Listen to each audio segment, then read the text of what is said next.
Oi, những ai ta đầu cái nó nha project tu nha cái nó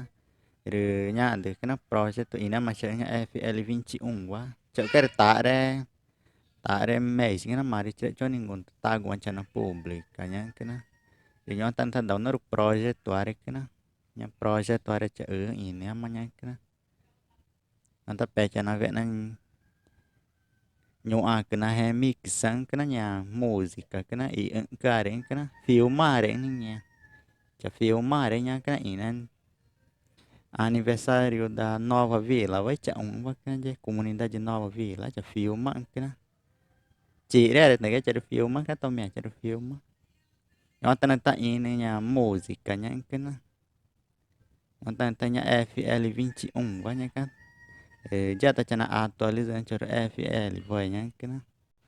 rồi nha nó tên ta ini nha música cái nó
rồi nhóm ta pe cho nên vé cái nhà nó